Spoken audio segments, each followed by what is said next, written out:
serbisyo publikong aksyon. Ang sunog ay isa sa mga mapaminsalang kalamidad. Kaya nitong tupukin ang mga ari-arian, wala rin itong alinlangan sa pagkitil ng buhay. Narito ang ilang tips para makaiwas sa sunog. Iwasan ang electrical overloading sa tahanan.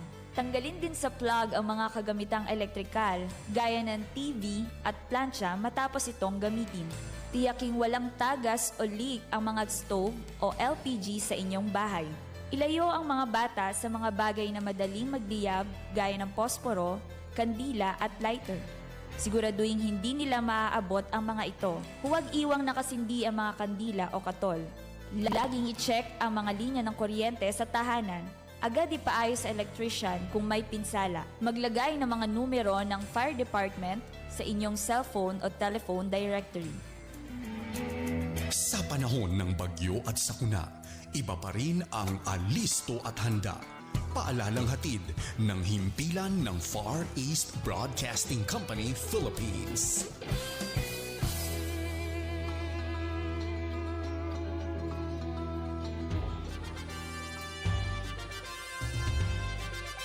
This is your community radio, 1116 DXAS, communicating Christ in our world. Ang oras po sa buong Pilipinas ay 9:30 ng umaga. Mga usapang pampamilya at mga usapin ng tamang pagpapasya. Abay, sasaan ka pa? E di siyempre, dito ka na makinig sa Family Matters.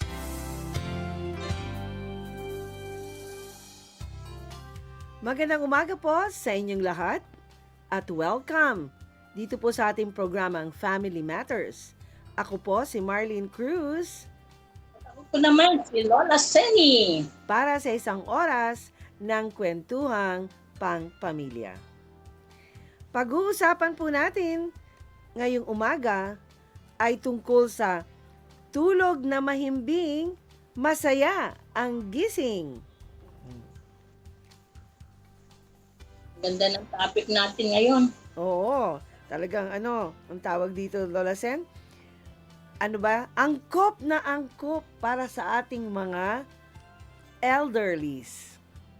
Kasi nga, Lola Sen, ang tulog ay isang gawain na napakahalaga sa lahat ng tao. Pero, ito rin ang isang gawain na hindi natin napagtututukan. Winawalang bahala natin. Dahil nga palagi tayong busy. Pero merong pag-aaral na ginawa na nagpapakita na napakahalaga pala ang pagkakaroon ng tamang oras ng pagtulog para sa ating kalusugan. Mahalaga ang proper night sleep. Mahalaga yan sa ating kalusugan. Sabi nga po ng National Sleep Foundation, nire-recommenda po sa lahat ng mga matatanda. Dapat pala tayo, Lola Sen, 7 hanggang 9 na oras ang tulog bawat gabi. Hala, Lola Sen, hindi ako nakakaabot ng ganyan. Kaya nga, Tapos sa mga bata, mas mahaba ang tulog nila kaysa sa atin. Pero tayo dapat mga senior citizens, 7 hanggang 9 na oras ang dapat natulog natin tuwing gabi. Kaya nga karamihan sa ating mga elderlies, 80% ng mga tao ginagamit ang Sabado at Linggo para habulin ang pagpupuyat mula Lunes hanggang Biyernes. Hindi tama yun. Kahit na elderly, mga kabataan. Ayan ang ginagawa nila. Babawi na lang ako ng Sabado at Linggo, matutulog na lang ako.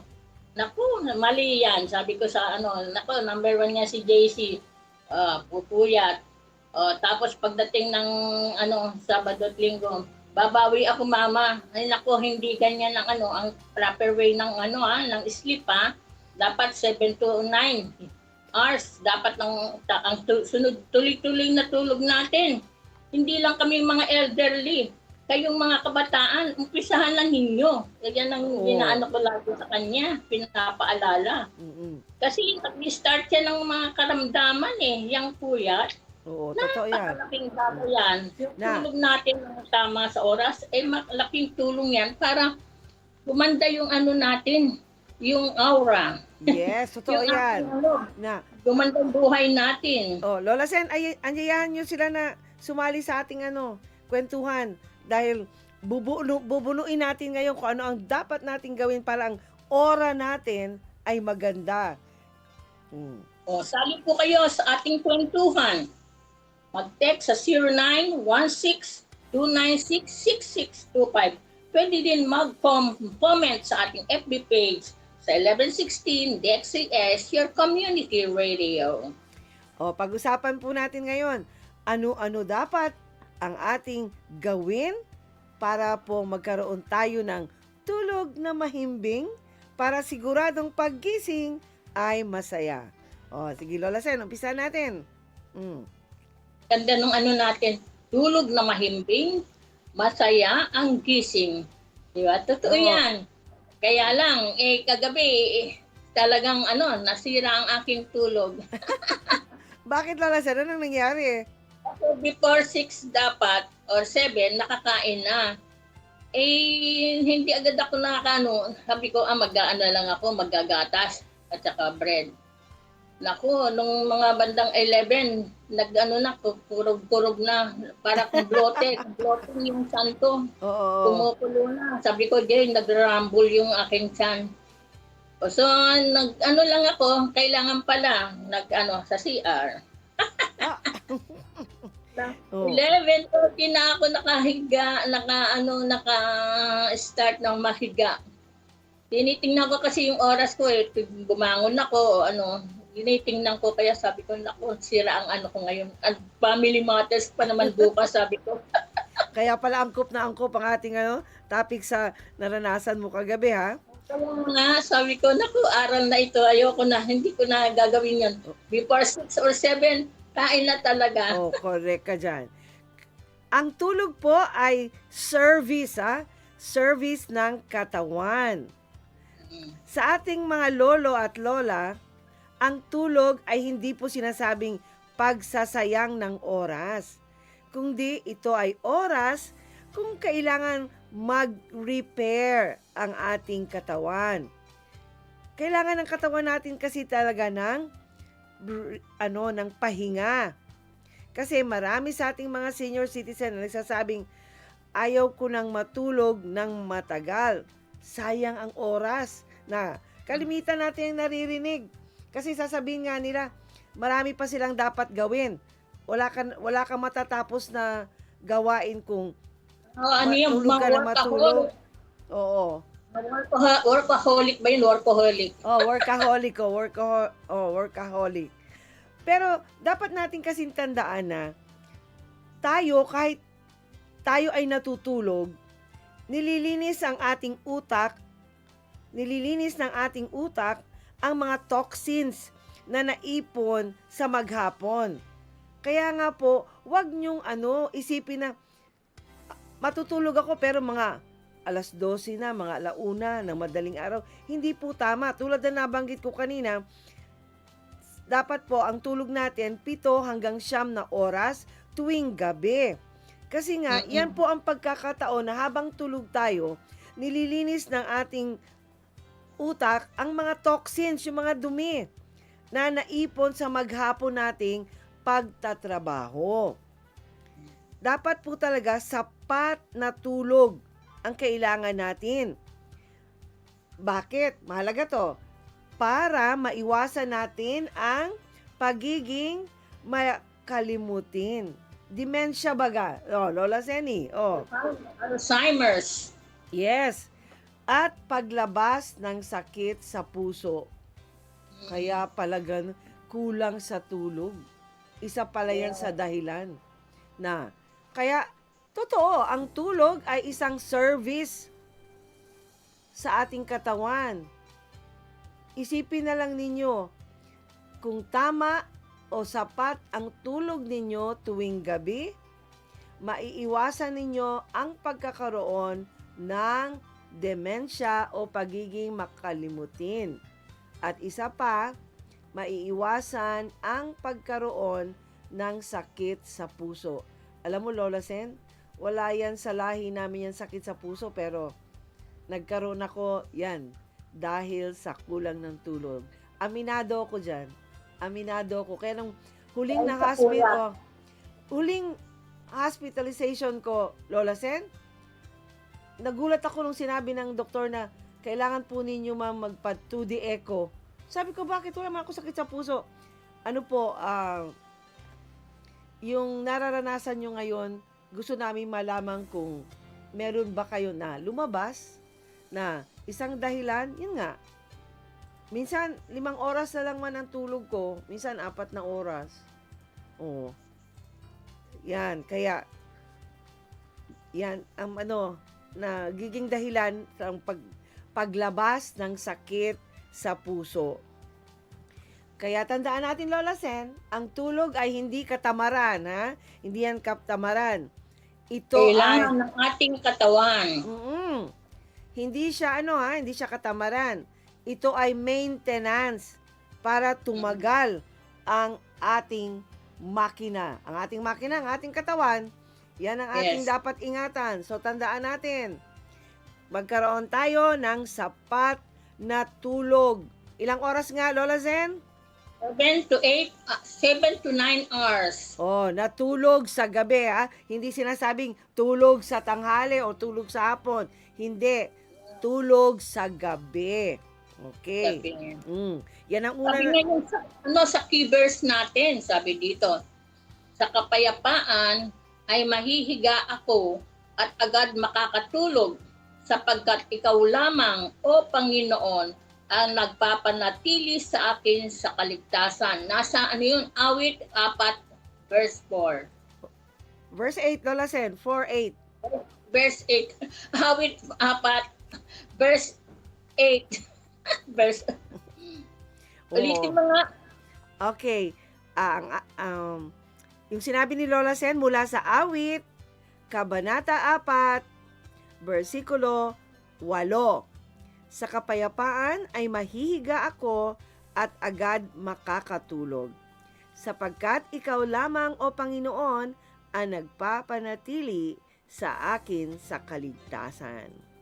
Kaya kung ikaw ay makakatulog ng 7 hanggang 9 na oras, ibig sabihin, payapa ang iyong puso at ikaw ay agad makakatulog dahil alam mo na ang ating Panginoon ay laging kasama mo upang ikaw ay maligtas. Kaya nga kampante tayo pag natulog sa gabi. Alam nating ligtas na ligtas tayo sa kamay ng ating Panginoon. Ano ang ating dapat pang gawin, Lola Sen, para magkaroon tayo ng tulog na mahimbing tuwing gabi? Ang gadget curfew. Ang gadget curfew ay, sabi sa English, wisdom for the youth. Yan, gadget curfew. Imagine mo meron ng curfew ngayon ang gadget, ha? Tayo kasi mga lolo't lola, para tayo kasing unang guro talaga ng ating mga apo pagdating sa disiplina. Kaya dapat tayo, disiplinahin natin ang apo natin pagdating sa paggamit ng gadget. Yan. Kailangan, magtakda tayo ng oras kung hanggang 1 oras lang sila dapat gumamit, gaano kahaba, anong araw, dapat gumamit ng cellphone. Kasi para din yan sa kabutihan ng ating mga apo. Alam mo ba, Lola Sen? At sa ating mga tagapakinig, hindi maganda ang epekto ng blue light. Yung blue light yan kasi yung ilaw na nanggagaling sa mga gadget. Hindi yan maganda sa mata. Hindi yan nakakatulong sa ating mata. Unang-una, Lola Sen, napapagod ang ating mata. Eye strain ba? Eye strain. Tapos pangalawa, manunuyo ang mata mo. Manunuyo sa tagal mo na nakatutok sa cellphone. Kasi pag nakatutok po tayo sa cellphone, hindi nyo ba napapansin, hindi na ninyo na ipipikit ang inyong mata, hindi ka pareho pagka hindi kayo nakatingin sa gadget, naipipikit ninyo ang inyong mata. Kasi pag nakatutok kayo sa cellphone, hindi nyo talaga na isasarado ang inyong mata. Napapansin nyo, natutuyuan pa nga. No, parang... Meron akong pamatak sa mata eh. Yan, kailangan yan. Kasi totoo yan. Manunuyo ang ating mata. Kaya hindi po maganda yung blue light. Dapat nga, ang dapat gawin natin, 20 minutes mo nang nakatutok sa cellphone. Kailangan 20 seconds ka.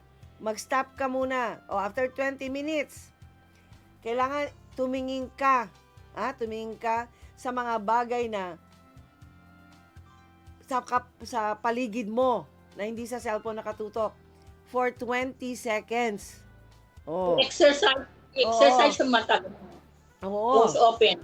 Tapos kung meron kayong yung mga nilalagay sa mata para lang hindi manuyo, hindi madry ang mata nyo, kailangan nyo yan dahil hindi po yan talaga maganda ang blue light. Matagal kayo sa blue light. At hindi rin yan maganda sa ating utak. Kasi nga, pag sa utak ang epekto ng blue light,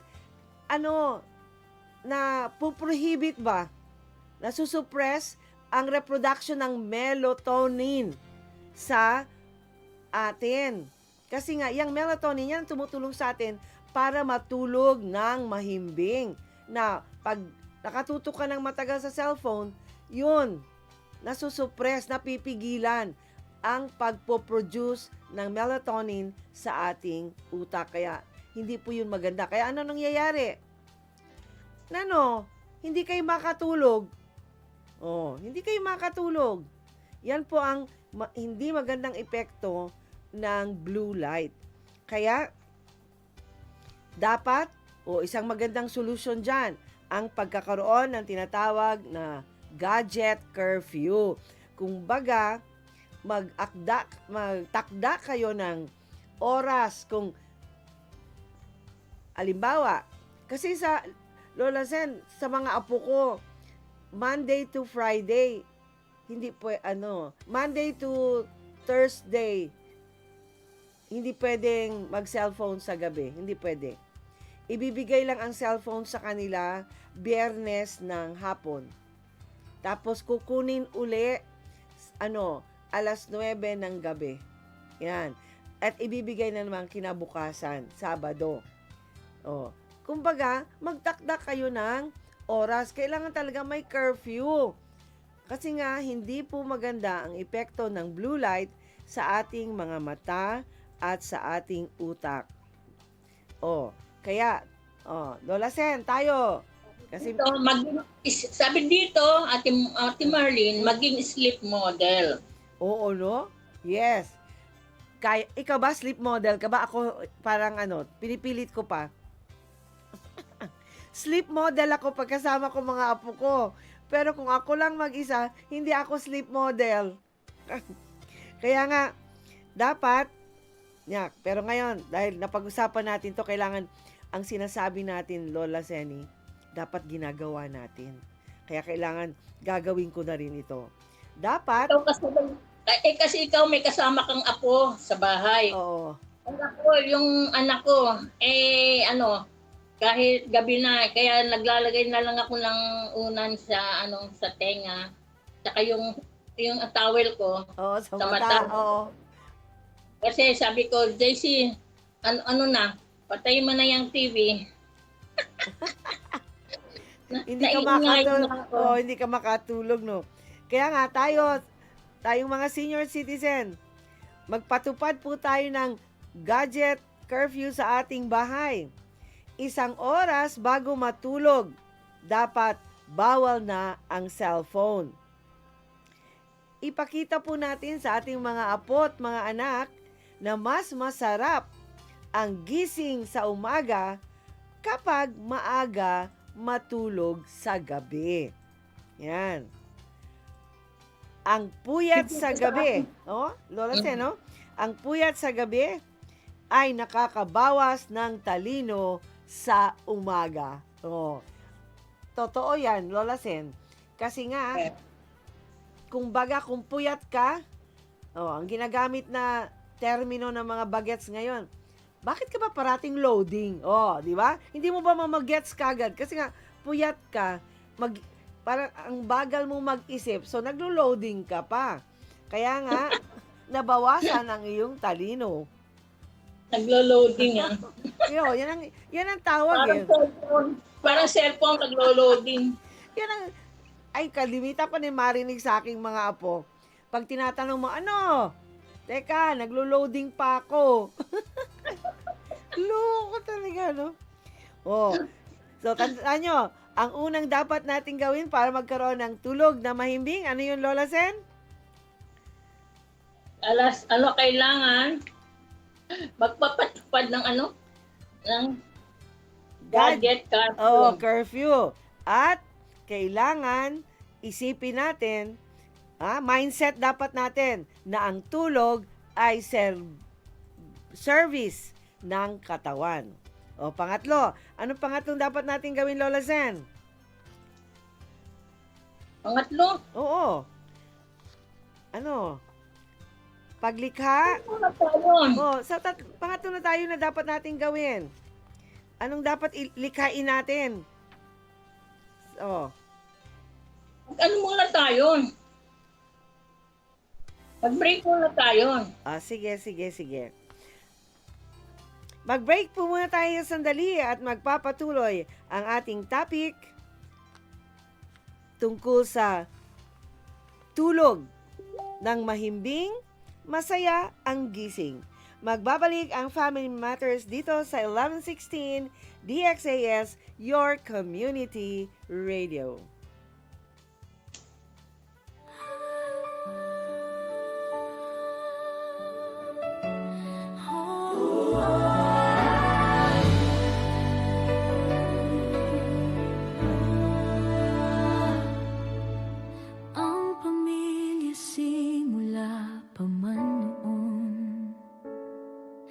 Ang Diyos ang nagbuo at nagdisenyo.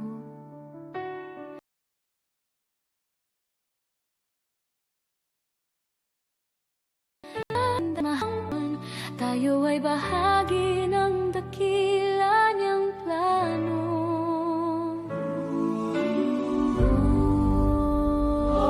Pamilya, tayo ay manalangin. Panginoon, maghari ka sa aming tahanan. Panginoon, ikaw ang manguna sa aming buhay. Ang pag-ibig mo ang aming kailangan. Ang salita mo ang aming gabay. Kung ikaw ang kasama, sigurado ang tagumpay.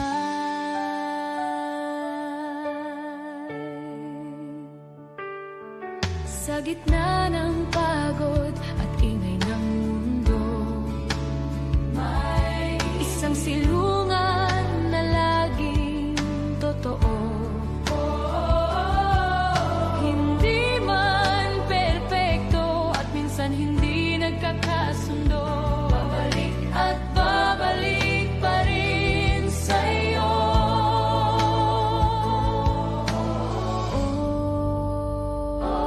Pamilya,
komunidad.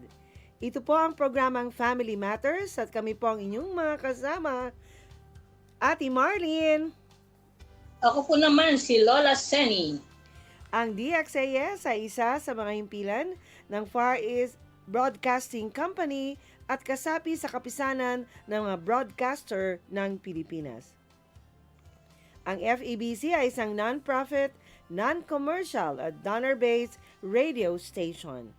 Dahil sa katapatan ng ating Diyos at sa inyong pagpapatuloy na partnership at kami po ay patuloy ding naghatid ng mabuting balita ni Kristo.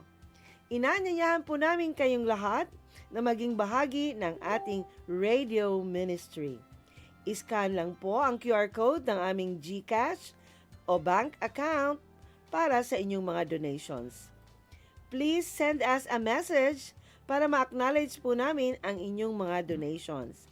Maraming salamat sa inyong partnership at God bless. Happy listening sa lahat ang nakikinig sa atin mula sa Zamboanga, Basilan, Sulo at Tawi-Tawi, pati sa ibang dako ng mundo via live stream.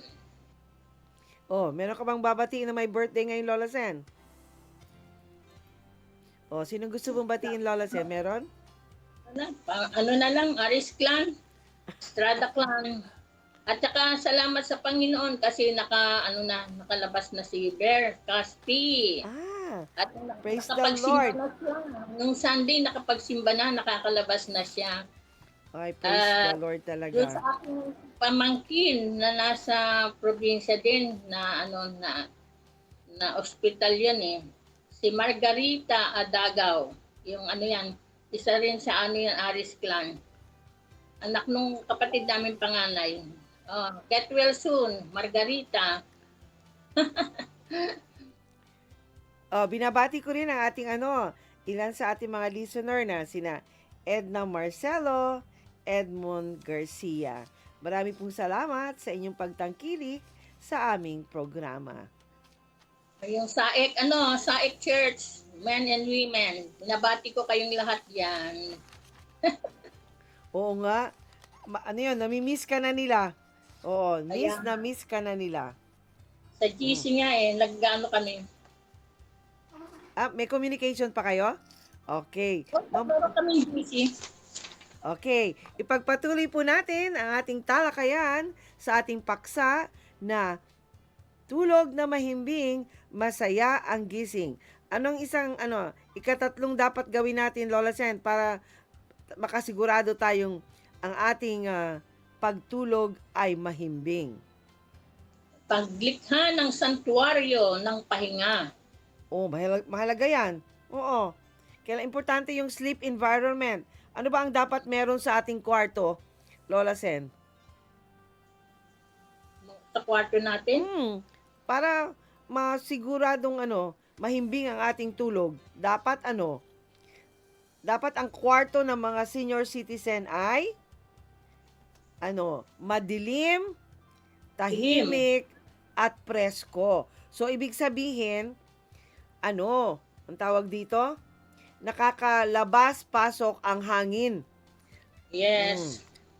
At dapat ang kwarto merong bintana talaga para Well nakakapasok. ventilated. Oo, yan, dapat well ventilated.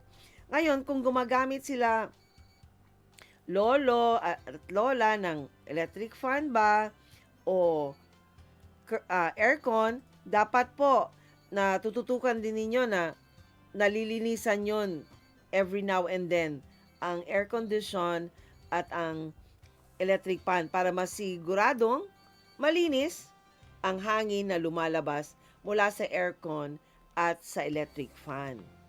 At saka Kasi yung mold, yung ba yun?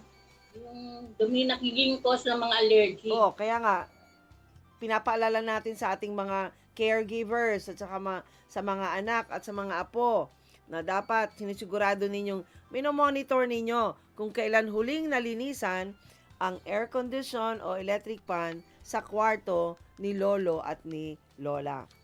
Isa pa, na, Lola Sen, ikaw ba nagsisiesta pag tanghali? Minsan hindi, minsan pag minsan kasi pag yung ang ginagawa ko na lang, nagano na lang ko, nagkukusot-kusot ng labahin para hindi ako makaiwas ako sa Sa tulog, oo. Tapos pag nga 4:30 na, nagwo-walking na ako sa garden. Ayan ang gawa ko para para masarap ang tulog ko sa gabi. Tama yan, tama yan. Hanggat maaari, tayong mga senior citizen, kung hindi nyo maiwasan na hindi mag-siesta, dapat po 30 minutes lang. 30 minutes lang, huwag nyong pasosobrahan. Dahil kung sumobra kayo sa 30 minutes sa siesta ninyo, mahihirapan po kayong matulog pagdating sa gabi. Yan. Kaya hanggat maaari, iwasan natin. Yun nga, nabanggit ni Lola Sen. Gawin yung medyo mag-isip po kayo ng isang gawain na para maalis sa isipan nyo ang kayo'y matulog. Oh, pwede namang magtiklop-tiklop ng mga nilabhan na. Oh, para ang ating atensyon ma-focus sa iba. Kaysa sa naisip mo, ay parang gusto ko matulog. Pwedeng matulog, pero yun nga po, pinapaalalahanan kayo namin na dapat 30 minutes lang at hindi na hihigit doon. Kasi pag nangyari yon, mahihirapan kayong matulog sa gabi. Pangalawa, iwasan din po ninyo ang pag-inom ng kape o tsaa pag lampas na ng 2:00 ng hapon. O kung gusto niyo naman uminom noon, dapat pag 2:00 na ng hapon, iwasan na ninyo ang uminom ng kape o tsaa o mga carbonated drinks o tulad halimbawa ng soft drinks na iwasan na po ninyo yan. Kasi nga, bakit mahalaga ang pagkakaroon ng madilim, tahimik at preskong kwarto para kay lolo't lola? Dahil ang kwartong maayos ay isang imbitasyon sa tulog na mahimbing. Oh, kasi magiging mahimbing talaga ang tulog mo. Kung madilim, pagkatapos tahimik, presko. Excuse me. Presko, ibig sabihin, mga caregivers, apo, mga anak, dapat ang mga kagamitan pang tulog ni lolo't lola ay parati pong bago at malinis. Yung kobre kama, yung kumot, yung punda, dapat palagi po yang malinis. Pinapagpagan. Oo. Pinapagpagan yan para yung mga alikabok, yung mga nagiging cause ng allergy ay maiwasan. Oo, totoo yan. Mahalaga yan. So, i-consider nyo po talaga yan isang paraan para magkaroon ng mahimbing na tulog si lolo at si lola. Ano pa ang isang dapat gawin natin, Lola Sen? Mental spirit peace. Yan. Manalangin. Prayer of surrender. Hirap iwasan ng overthinking. Pag-aalala sa mga anak, apo, at mga bayarin, mga kuryente. Totoo yan. Wag na isa kasi sa dahilan na tayo mga senior citizen hindi makatulog. Dahil nga sa grabe tayong mag-isip, mag-alala, ang dami nating alalahanin. Yan, unang-unang, alalahanin sa mga anak, sa mga apo, at sa higit sa lahat, ang mga babayarin. Totoo yan. Kaya nga, minsan, iniiwasan natin si Judith. Judith. Kasi nga, kasi andyan na si Judith. Kasi due date na ng mga babayarin. Kaya, dapat po iwasan natin yan. Kasi, pag kayo ay grabe kung mag-isip, no? Yung grabe ang pag-aalala ninyo, overthinking baga. Mahirapan kayo talaga matulog. Kahit nakapikit ng inyong mata, gumagana pa rin ang inyong utak. Hindi kayo makakatulog. Kaya dito, pag dumating yan sa inyo, ayan, dito na papasok, Lola Sen, ang ating Bible verse. Ano nga yung ating Bible verse? Basahin mo nga uli, Lola Sen. Ang ating Bible verse. Oo. Yung galing sa Awit 4:8. Awit 4. Sa Oo. kapayapaan ay mahihiga ako at agad makakatulog, sapagkat ikaw lamang, O Panginoon, ang nagpapanatili sa akin sa kaligtasan. Natingnan nyo? Ang hindi makatulog. Lola Sen, pakinggan mo to ha. Ang hindi makatulog ay madalas tanda po yan ng pusong hindi panatag na. Totoo yan. Hindi panatag ang inyong puso dahil nga sa inyong mga alalahanin sa mga anak, apo at mga bayarin. Na tandaan ninyo yung Bible verse natin mula sa Awit 4:8. Ngayon, pag dumating tayo sa puntong ganyan na hindi na tayo makatulog, dapat po manalangin. Ibigay lahat ng ating alalahanin sa Panginoon bago natin ipikit ang ating mga mata para matulog. So, tigilan na natin yung overthinking natin, Lola Sen. Ngayon, kung oras na para matulog, paano ninyo mabubuno ang 7 to 9 hours na tulog kung Puro isip ng maraming iniisip. na? Overloaded. Kaya nga, yan ang yan, kumbaga sa pagkain sa ng kanin sa mga ibang restaurant, 'di ba? Only rice. Wag ho tayo mag-only pagdating sa mga alalahanin. Wag tayong mag-only. Ibigay po natin wag tayong mag-overload. Ibigay po natin lahat 'yan sa Panginoon. Idalangin po natin yan sa Kanya. I-surrender natin sa ating panalangin bago tayo matulog. Kasi nga po, ang pagdarasal ay isang natural na pampakalma. Sedative pampakalma. Para sa ating isipan at sa ating puso, Lola Sen. Sabi dito, huwag mong dalhin sa kama ang problema na kaya namang hawakan ng Diyos. Yan. Tumpak ka dyan, Lola Sen. Pagdating sa pagtulog, ipasa mo na yan sa Diyos. Lord. Ano talaga, wag na kayong mag-iwan. I-surrender nyo lahat. Lord, bahala ka na dun, Lord. Kaya po ba ninyo yung gawin? Basta tandaan nyo po yung ating Bible verse, ha? Awit 4:8. Sa mga pagkakataong matutulog na kayo, dami pa kayong inaalala, tandaan nyo po yung ating verse, Awit 4:8. Ikalima at huling natin. Ano, Lola Sen? Sleep equity for global health. Yan ang pakikipagkapwa-tao. Correct ka. Dapat kasi, Lola Sen, bawat miyembro ng ating pamilya, mula sa pinakabata hanggang sa pinakamatanda, ay may karapatan sa tahimik na pahinga. Wala pong edad na pinipili pagdating sa tulog. Mabata man o matanda, dapat pantay tayo sa karapatan na matulog ng tahimik. Okay. So, anong dapat natin gawin?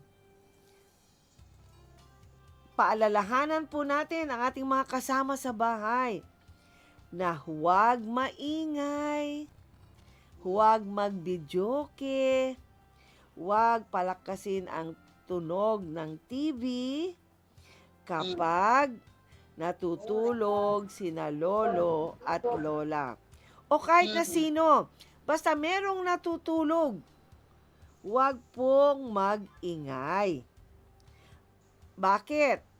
Yan po ay tanda ng respeto. Eto. Oo, respeto. Ang pagrespeto sa tulog ng bawat isa ay tanda ng maayos na pamilya. Ako Lola Sen, tandang-tanda ko yan. Nung bata pa ako, elementary ako, ano yan? Isinapuso ko talaga yan na pag natutulog ang lolo't lola ko, mga tiya-tiyo ko, kasi tuwing bakasyon pupunta yan sila sa amin. Nagbabakasyon ng 1 buwan, hindi talaga kami nag-iingay. Hindi nga kami nagtatawanan ng malakas kasi nga natutulog.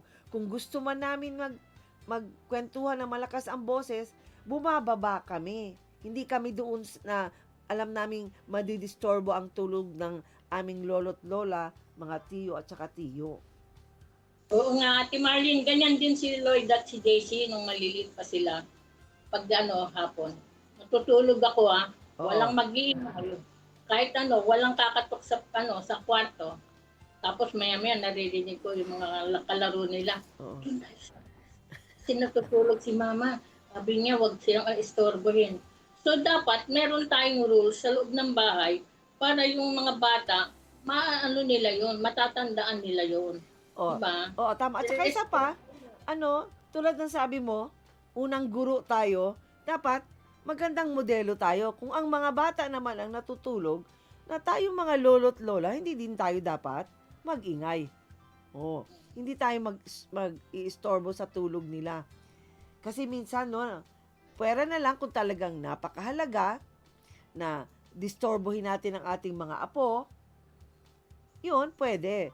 Pero kung sila po ay natutulog, na pwede naman nating hintayin pagising nila ang ating iuutos, hayaan po natin silang makapagpahinga ng maayos. Kaya ako Lola Sen, wala akong problema pagdating dyan. Nung nasa bahay pa ako, kasama ko mga mga kapatid, mga pinsan, talaga yan? Naging batas.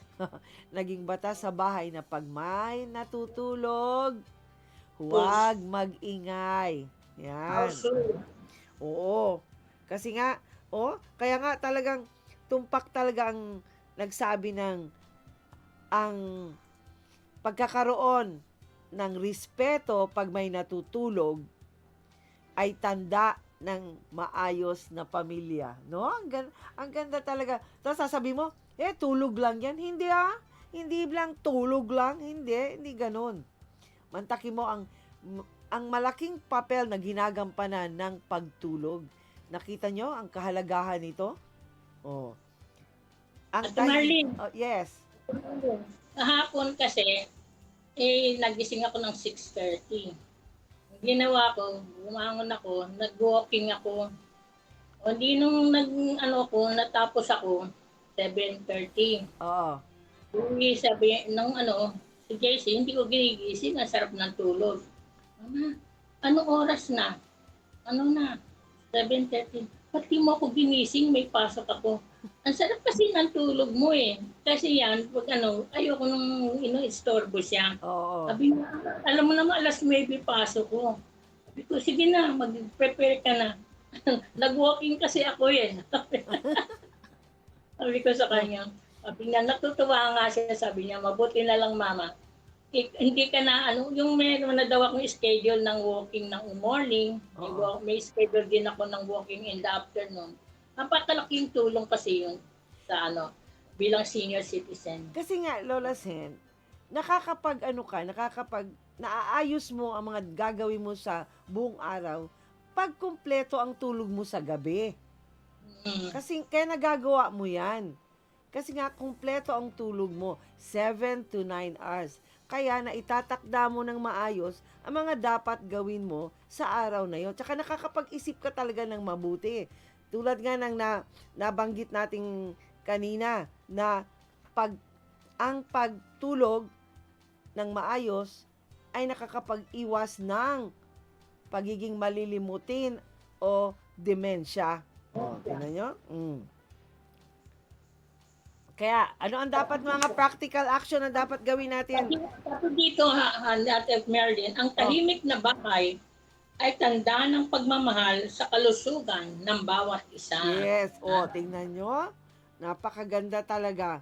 Ang tahimik na bahay. Kasi nga, di ba, pagka ikaw mismo, nag-iingat ka na hindi mag-ingay pag may natutulog, ipinapakita mong may pagmamahal ka. Di ba? Na pinapahalagahan mo ang kalusugan ng bawat isa sa inyong pamilya. Na, ngayon, naiisip-isip na ba ninyo, mga bata, mga anak, na ano ang nagiging implication pag tayo ay maingay pag may natutulog, di ba? Pag maingay tayo pag may matutulog, ibig sabihin hindi ninyo nirirespeto, hindi kayo nagmamahal doon sa taong natutulog. Pero kung pinapakita ninyo ang respeto pag sila ay natutulog, ito ay nagpapakita na mahal ninyo at pinapahalagahan ninyo ang kalusugan ng bawat miyembro ng inyong pamilya. Ngayon, Lola Sen, ano mga practical action na dapat nating gawin? Ihikayat natin ang mga lolo't lola na yung tinatawag na 10 o'clock challenge. Okay. Ano yung 10 o'clock? Yung 10 o'clock challenge, 10 p.m. challenge. Phone off. Alas 9 pa lang, ilayo na ang cellphone. Magbasa kaya ng Biblia o makipagkwentuhan ng mahinahon. Ako, sige, gagawin ko to. Ako, alas 9 pa, hawak ko pa rin ang cellphone eh. So, gawin po natin, sabay-sabay natin gawin, mamayang gabi. Alas 9 pa lang, itabi na natin ang ating cellphone. Okay? Itabi na. Ilayo. Ilayo na sa atin ang cellphone. Na ngayon, sanay man tayo na laging nakatunganga sa cellphone, palitan natin yung activity na yon. Gawin nating magbasa ng Biblia. Di kaya, makipagkwentuhan na ang ating boses ay hindi malakas, kumbaga mahinahon. Kasi nga, gabi na. Makakadisturbo tayo kung malakas ang ating boses. Ano pa, Lola Sen, ang dapat nating gawin? Glass of warm milk or water. Uminom ng maligamgam na tubig o gatas para ma-relax ang katawan. Yan. Maligamgam tandaan nyo, ibig sabihin, pinaghalong mainit at hindi naman malamig. Yung bang tubig na galing sa gripo, tap water, yun, maligamgam. Para mas... Ako kasi ang ininom ko kagabi, nilagyan ko ng yelo yung yung gatas. Na, Lola Sen, dapat maligamgam. Nasira yung aking yung nagderbulos yung tiyan ko. So, malaking bagay din yun dahil nga na success. Nalinis yung bloating ba sa tiyan ko. Natanggal. Naalis. Masarap natuloy din ang tulog ko na masarap. At ang pinakamahalaga na dapat nating gawin, blessing prayer. Bago matulog, ipanalangin ang bawat miyembro ng pamilya at sabihin, Panginoon, sa iyo ko pinagkakatiwala ang aming bukas. I surrender all. Yes. Yan po ang dapat nating tandaan. So, mamayang gabi, mga lolo't lola, Lola Sen, gawin natin 9 o'clock pa lang, itabi na ang cellphone. Imbis na gamitin ang cellphone, magbasa ng Biblia o makipagkwentuhan ng mahinahon. Tapos, uminom tayo ng maligamgam na isang basong tubig o isang basong gatas. At huli sa lahat, pag tayo ay nakahiga na sa ating bed, sa ating mga katre, tayo po ay manalangin at sabihin sa Panginoon na sa iyo ko po pinapagkatiwala ang aming bukas. So yan po ang mga dapat nating tandaan para po tayo ay magkaroon ng tulog na mahimbing na ang magiging resulta, masaya ang gising. O Lola Sen, meron ka pa bang babatiin mga birthday celebrators mo dyan? Meron ba? Wala. Ano lang? Yun lang, mga pamilya. Ako, advance happy birthday sa kapatid ko, si Aimee Tambor. Magse-celebrate yun ng birthday niya next week, April 6. So, ano na ako? Ako, advance happy birthday sa'yo, kapatid. To my dear sister. At sa lahat na magdiriwang ng kanilang mga kaarawan, happy birthday po sa inyong lahat. At maligayang selebrasyon. O pati mga anniversaries. Maligaya pong selebrasyon sa inyong lahat. Enjoy. Oo. Tayo po ay manalangin. Panginoon, maraming salamat po sa napakagandang paksa na ibinigay mo sa amin ngayong araw na to. Sa totoo lang, Panginoon, alam man namin na mahalaga ang pagtulog. Pero sa talakayan namin ngayon, nabuksan ang aking isipan, ang aming isipan na higit pa pala doon ang naibibigay ng tulog para sa aming kalusugan at kaisipan. Maraming pong salamat, Lord, sa mga itinuturo mo kung sa kahalagahan ng tulog sa aming buhay. Idinadalangin ko po sa lahat po ng mga lolo't lola, maging sa lahat ng miyembro ng aming pamilya, na kami po ay nakakatulog ng mahimbing sa gabi. At idinadalangin po din namin na sa tuwing ipipikit po namin ang aming mga mata bago matulog, ay hindi po namin makakalimutang manalangin ang bawat isa sa pamilya at isurrender po sa iyo ang lahat ng aming alalahanin sa araw-araw. Panginoon, dinadalangin po din namin ang aming mga senior citizens na may mga sakit, may mga karamdaman. Panginoon, hipuin mo po ang kanilang mga katawan at sana po ang mga gamot na iniinom nila ay nakabubuti po, nakakatulong sa kanilang katawan at sa madali ang paggaling nila sa kanilang mga sakit. Panginoon, patuloy mo pong bigyan ng pasensya at kalakasan ang mga caregivers, ang mga anak at apo na patuloy nag-aalaga at tumitingin sa mga pangangailangan ng kanilang mga lolo at lola. Pagpalain mo po sila. Panginoon, idinadalangin din po namin ang ibang mga lolo't lola na alam ko po ang iba sa kanila ay nagtatrabaho pa rin para makatulong sa kanilang pamilya. Marami pong salamat sa kalakasan at karunungan na ibinibigay mo po sa kanila. Panginoon, maraming salamat po sa regalo mo sa pamilyang ibinigay mo po sa amin kung saan po kami nabibilang. Maraming pong salamat at idinadalangin namin na kayo po ang manatiling sentro ng buhay ng bawat pamilyang Pilipino sa buong Pilipinas. Ang lahat pong ito ay inaalay namin sa iyo, Panginoong Jesus. Amen at amen. Lola Sena, tandaan ang ating 10 p.m. challenge. Umpisa mamayang gabi. Okay. Nais po naming pasalamatan ang aming mga technicians na sila Romel Paulino at Rolando Alfonso.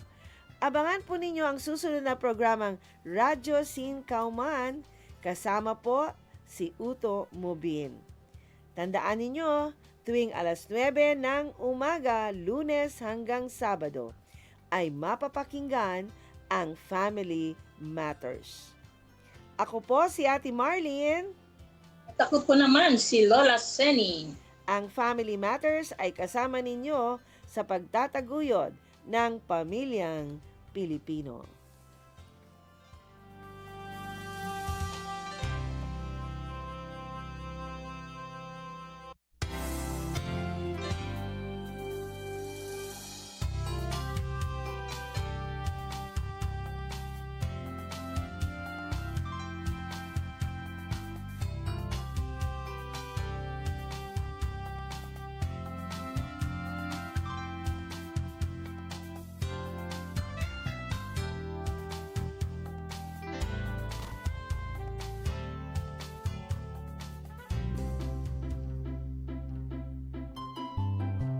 Sabi ba tu, ay pwede kita ibita konel desgrasya na kamino? Si pirmi kita akorda konel, blow bagets. Si kuya, memoryalang pirmi konel blow bagets. Akordalang pirmi check ya konel? B. Break. Asigura que justo